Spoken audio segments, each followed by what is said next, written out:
All right. Okay. Good. All right.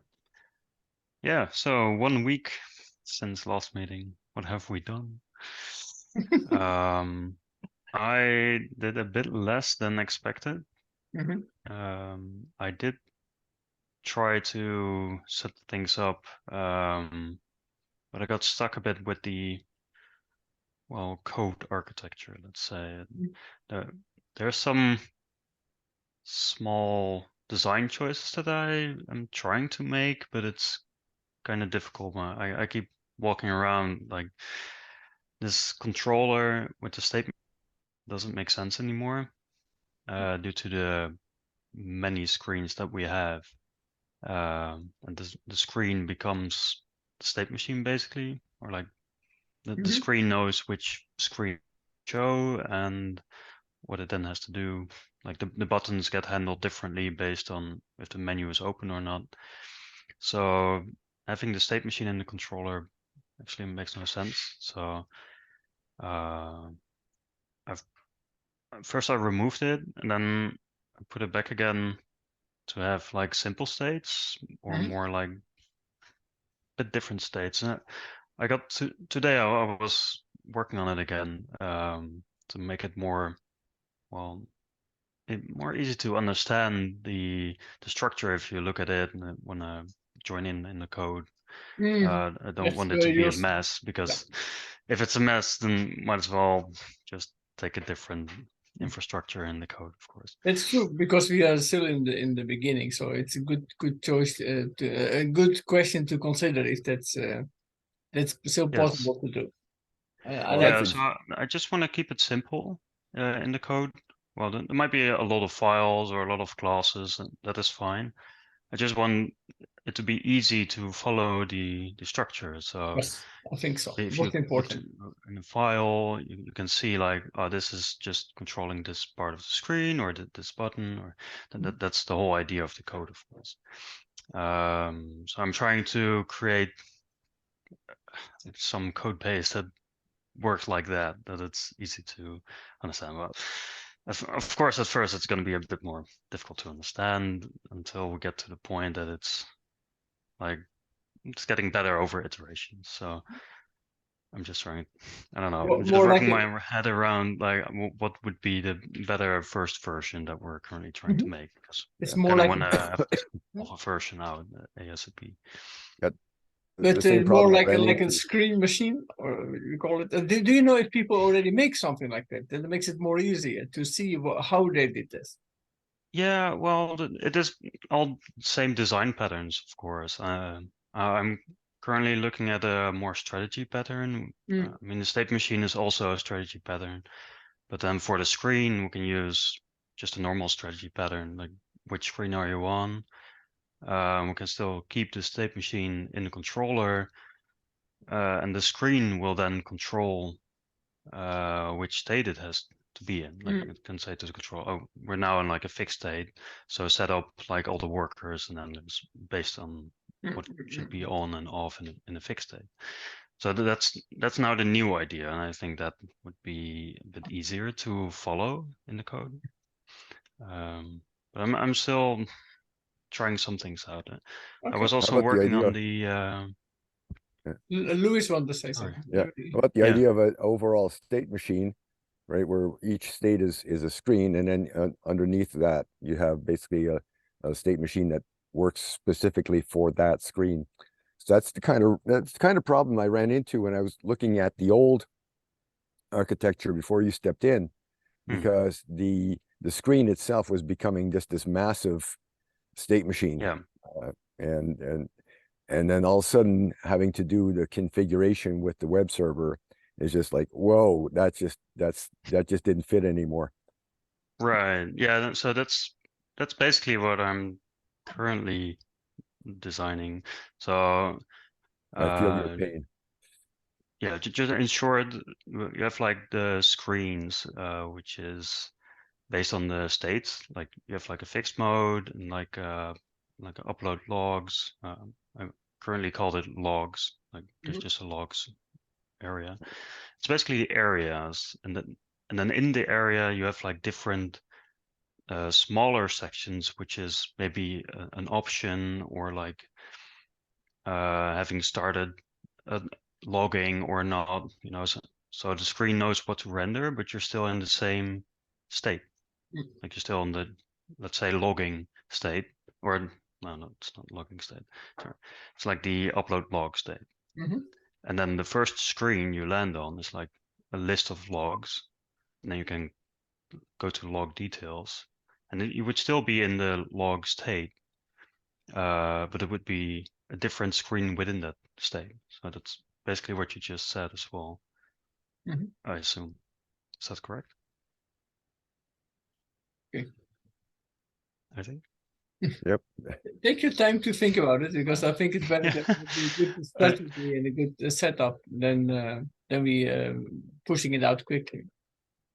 Right. Yeah. So I was in the draw. I'll share my screen. 1 second.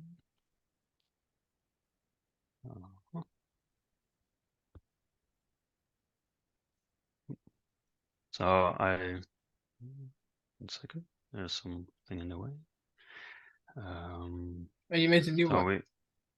Yeah, I copy pasted it again. No, that's good. There's nothing wrong. That's how we do it. It's okay. So I just wanted to have a bit more UML structure, as in we got the boot screen, and be like a splash screen, maybe like bGeigieZen, 1 second, I don't know. And then what it will do is it will check for the SD card, as it did before. So I wrote it up here. So it's boot, I see. some SD card checks, and then the device is active. And then we have these 5 SD card states. And I now wrote the condition on the arrows, so we can that's a bit very more freedom on the screen, or in the diagram to show what's on the screen. So yeah, if there is a valid TXT and the device is loaded from the memory, so it's just like normal startup, because you've already used it, I will just go directly to the drive mode. And then each. Is it yellow? Is it possible that we remember which is the last mode yes. that's been on? So, we for example, if it's in fixed mode, you go back to the fixed mode. Yeah, we can do that. That's an option. But for now, I think for this diagram, I just put it in drive mode. So. But yeah, we can save states, of course. Okay. Let's see. So this is like the menu. If you click on the menu, this is what we discussed last week. So. With like this. Menu, and then you can go down. And I like the arrows like that. To go around. And there's some tooltip in here underneath to show what this option is. I don't know. I just wrote something funny, so don't worry about it. And then what I wanted to mention was this is now the logs. Well, not really mode, but 1 second. There's.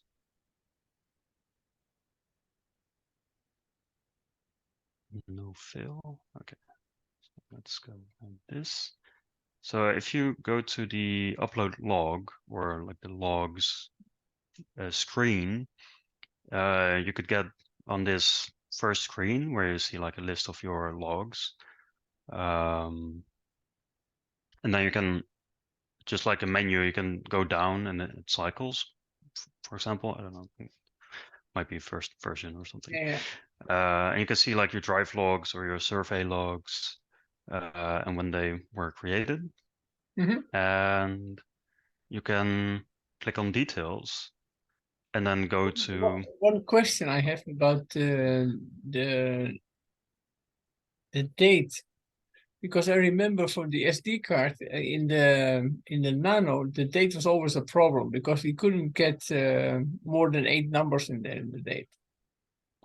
Yeah, well, I think there is less of an issue on the stack. Okay. because there might be, you might be able to do longer file names. Okay. At least I hope so. That is part of like a small design idea I had I'll based give it a try. on. Yeah, that's a Maybe good you idea. can Lewis give it a can try, take that. Lewis. Yeah, with different. Yep. Because I was thinking if we have like the name of the file, we can say, okay, this is a drive log file, Mhm. or like the journal, but the journal wouldn't be visible in here because I don't know, it's not really Yeah. that useful. But let's say drive, Mm. and then the date, time, and then afterwards, if you uploaded it, we can rename the file that it was uploaded on a specific date with some other like code. Like we get a pretty long file name, Mm. but based on the file name, we can parse it and see like, oh, this one is already uploaded, so it might be green in this Oh, view. that's very useful feature, I think. Things like that. So we will have to see if we can have longer file names. I think Lewis is already trying it. Looks like. Yeah, Well, out of no, I just made notes. Oh, I see. I thought you were directly it's okay. writing it. Trying it out. But yeah, if we have like, I think for operating systems, the maximum file name length is like 4,000 characters. Mm. Yeah.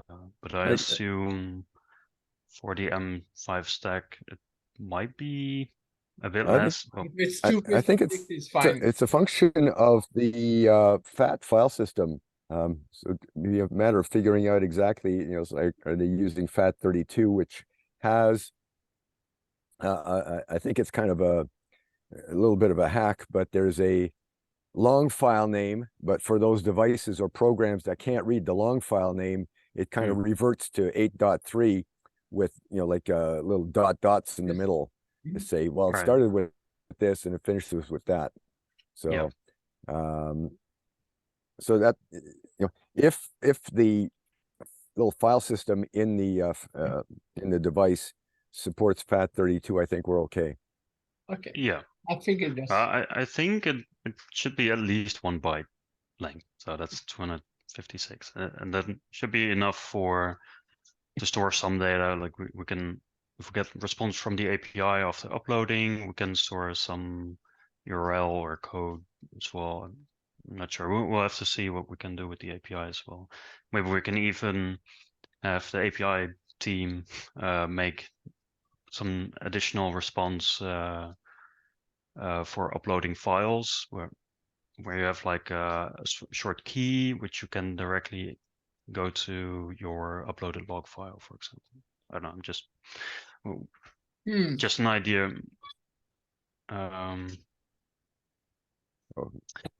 But yeah, Excuse me, like a unique ID that would sorry, what was that didn't focus very well, Rob? Is that No, your cat? it was somebody needed attention, some creature. Yeah, no, we just Fluffy creature. captured we just captured ours because it's sunset and we have coyotes around here. Oh, okay. What did you have around? I didn't hear. Coyotes. Coyotes. Oh yeah, you be careful. coyotes. Yeah. Wild dogs. Mm-hmm. We already lost one cat. Oh no. Oh yeah. Nice. Yeah. Yeah, I used when I was 18, I traveled in your area. I hitchhiked from basically from Toronto to Vancouver. Oh yeah. And coyotes, yes, they are around. Be careful with the camping. Yeah, that's right.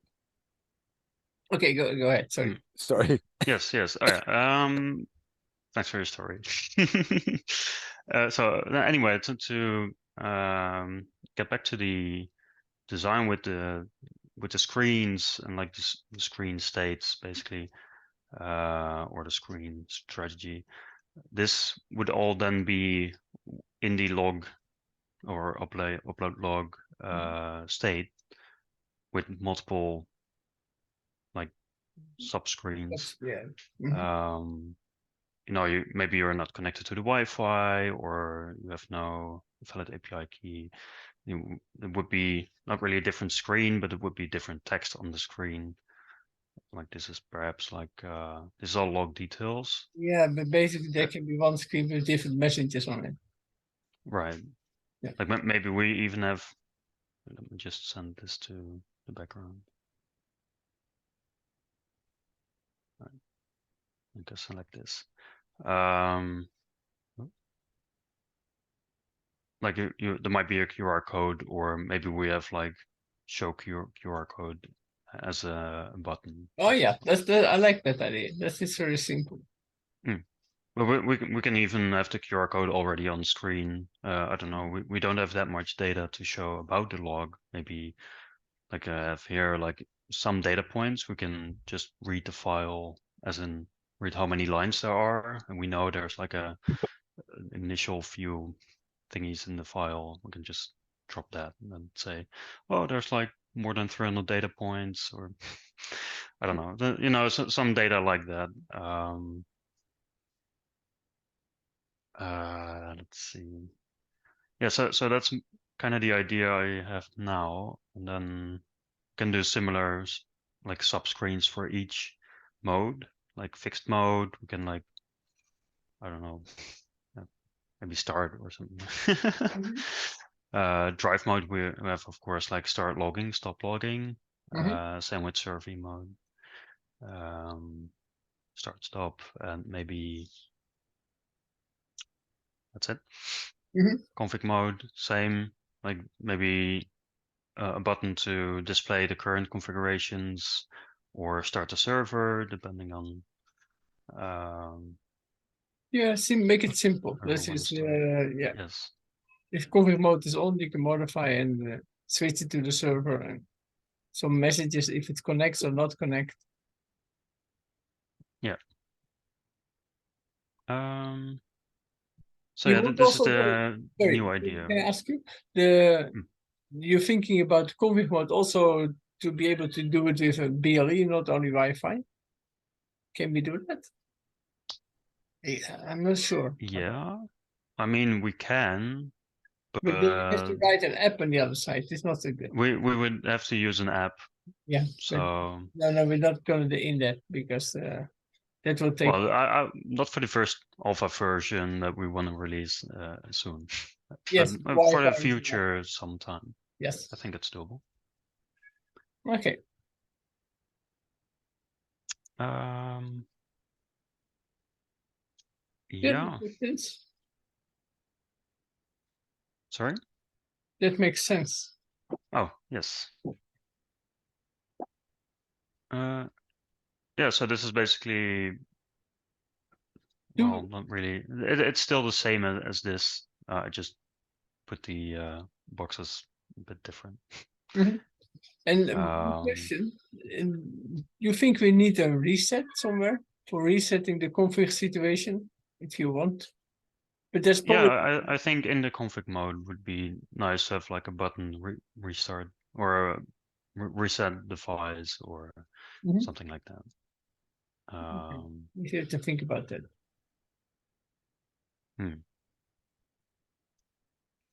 Louis, you have any comment? Other than it makes sense to me. I do like the idea that it's organized by kind of phases of operation startup, figure out the SD card, and then go into normal, and then I wouldn't say unusual, but less traveled screens. So from from that point of view, it makes sense. I think beyond this, I think we should kind of resist. I know it's good to have sort of an overall plan, but I'd be, excuse me, wanting to resist the urge to add more and more and more, because we're already running into troubles with with the overall architecture, as Jelle just pointed out. So anyway. Yeah. My 2 cents worth. Simple and possible to expand. I prefer that. Yeah, Well, of course, I'm keeping that in mind as well. Like, we do want to expand and add more and more, but the challenge is to make an architecture that supports that. Because, well, the way we started a few weeks ago with like a state machine, etc. And then you get to the point where you have to add like multiple screens, like different screens have different button effects. And then you start to realize like, oh, the state machine didn't work. So you kind of want to create an environment that's more robust for future development as well, which is the biggest challenge in software development, as always. Yes, okay. But yeah, it is, of course, a first version. We can always like make this version, make it work, and then if we realize that for future features it won't fit or it doesn't work, then we can always start over, I guess. May I throw out a wild idea? Yeah. If you don't mind? Yeah, of course. That's what we're I'm here for. starting to look at this, and I'm just wondering: are we at the limit of the Arduino cooperative, event loop model? And should we start looking at a real-time OS with separate tasks that that communicate through proper queues and all that kind of stuff, such that we can compartmentalize some of these things that are at the moment kind of embedded in each other? Is that something? Would be great, to be honest, but I don't think we're reaching the limit of what an Arduino or what an ESP can do. I think I mentioned it some time ago, like as a joke, that these microcontrollers are getting more and more powerful. So even if we have a single loop, we got a whole pipeline, and like there's not much happening in the single cycle. Like maybe in one cycle, one worker produces something, but the rest does nothing. But Yeah. it's not slow, or I don't know. It might be a limit, as in it's hard to have a good overview of like what everything does or where you can find anything. That was where I was going with. It's not Right. that the thing is so busy. It's just that we have so many things in motion that are interacting. So Right. It's an option for Python, MicroPython that runs also on the ESP. Is that one idea to consider? yeah. I think it has the same problems No then. problem. Like, I can imagine. It's just your setup, basically. yeah, but it's you would have the same interfaces or like the same classes. You can do everything you can do in MicroPython you can do in C or C++ as well. So Plus, I'm although not sure I'm confident of writing a big application in Python, just because of the dynamic typing, and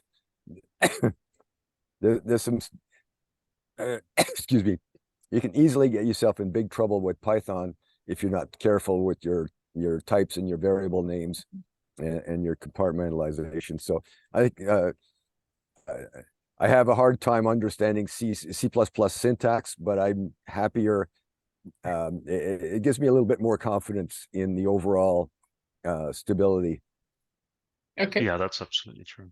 Yeah. I agree with you on that. I work with Python in my work, so there are many times that I say, "Man, I wish I could do this in C++," but it's a backend system, so I Okay. don't know. I don't really want to write that in C++, but like I don't know, the readability of C++ and like type safe, like hard errors, like if something goes wrong, it just crashes. That's beautiful. So That's good. because if you get like a soft error and it's like, yeah, I don't know, something went wrong, you can just continue if you want. I'm like, I don't want something to go wrong. I just want everything to go right. Just if you write good code, then you would never run into problems, basically. That's But yeah, so I think we can stick to C++. Python wouldn't add anything. So okay. Just thinking. Though if we would switch to something like a Raspberry or something as a device, as a microcontroller, it's not really a microcontroller, but Yeah, no. it's also an option. Like a Raspberry Pi Zero is what, $10. No, I think it's not the price limit. It's just the whole platform. For example, that's one of the reasons I was using M5 Stack, because it's very simple and it's well supported and it's reasonably documented. And Yeah, absolutely. I like the idea of having like a microcontroller, like an ESP. yes, Just, I don't know, it feels more focused.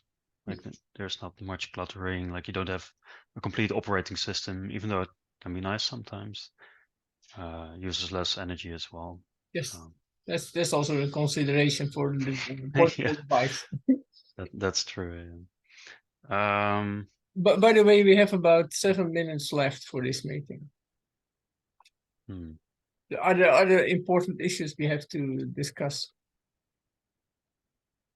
I think we can discuss the plan for the coming week. I'll just be continuing on my changes in the screen and controller state machine. I hope to push it. I was hoping to push it today, but I'm not ready at all. So Okay. I will again try to do it for next meeting. I think it would be nice if Lewis maybe can do more with the SD card. Like see if we can write long file names. Maybe you can make some preparations for writing more than one file, like some code that we can already copy paste afterwards, stuff like that. Okay, so basically, yeah, just that's fairly straightforward. I'll find out also what excuse me, file system type they use for their SD cards. And another thought I had is we're talking about QR codes and basically putting some information into a QR code. I think it'd be useful to know how long it could be, like how many characters you can encode into a single QR code. So probably what we can do is I didn't check yet, but maybe there's a URL shortener somewhere, some software that runs also inside. So you take the long line, you make it very short, and then you send the QR code, and it deals later with it. Yeah, but usually you need an intermediary website that Well, but maybe there's some code for it. For example, I recently your URL. It's a PHP code for web service, and you can make your own. You don't need to go to another website. Could we do that through the API? As in that the API, when you upload, for example, a log file, that it responds with a shortened URL to that upload. That's also an idea. Yeah. Because then the Zen could just get the response, read it, get that URL. There's a QR code. Yes, that makes perfectly sense. Right. And also, then the data doesn't go to other places. That's I prefer that. Yes. Yeah. And we should be able to do that even on the gateways. It doesn't have to go in the whole API directly. That they write and so kind of return if this request comes in, it sends it directly back with another thing.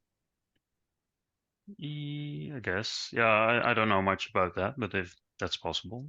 Oh, there's a lot of code in there, but there's a lot of tricky things. I think I've seen some of the code that's written in. Is that in the one in Swift? No, I think he wrote it in Go. And Oh, Go. Yeah, Go was it? Sorry. Yes, same thing for me. I okay. don't know. I think I've seen some of that when I was working on the GeigieCast. Yeah. Yes, that's probably you picked up from it's from the Solarcast project, Solarcast and the Solarcast Nano and the early air nodes and things like that. Okay. Okay, good. You have both plans. My plans is I have to talk with Peter about how we're gonna do with the distribution of the Zens itself, and we just yeah. Maybe Rob, can you also for the bGeigieCast figure out if we now plan to use a forced fixed mode as in with the fixed Yes, location? you mentioned that. I prefer Yeah. I prefer to have everything mobile. Right. We can make a separate branch for you where everything is No. possible. You should be able to select it preferable in fixed mode, and then if it's if you have the option, if you want to, you can go to another mode. I think we should let them choose, because it's at least it's their device. If depends on how they want to use it. Yeah, but this is about the data uploads. So True. you know what SB said. Like if it's a fixed device, it should be on a fixed location. Yeah, fixed. I agree. If it's a fixed file location, it should go properly. Yeah. So same for the bGeigieCast then. Yes, I think so. If it's fixed mode, if it's not being moved. Yeah, if it's in fixed mode, it should use a fixed location. Yes. Configure it. Okay. But if it moves, then it can change. Like the red node has it too. Yeah, it can change. You can configure it. Yeah. Okay, I'll put that on the cast as well then. Okay, that's good. Good, and I will work on the cast on the board so we can send them out and let them be made. Yeah, that's cool. For the mess up. The big oops in there. Can happen. And right. Did you had time to check why the serial get misdirected? The import was wrong, you said? From the Pico. I Okay. I couldn't find it. I changed nothing in the code. I only changed some defines. And Well, I think it is to do with the serial port. It could only be one serial port on the Pico. Yeah, okay. Looking out of the serial port. It was I supposed did commit changes and the debug was disabled. Okay, so okay. Yeah, well, our time is 30 seconds. You want to say something or? Nope. Goodbye. Let's just call it a day. Thanks for joining. Yeah, and no, have thanks. a great day. All right. Thank you. I'm gonna go to bed. And sleep well. Bye. Yeah, sleep well. Yeah, bye. Bye. Bye.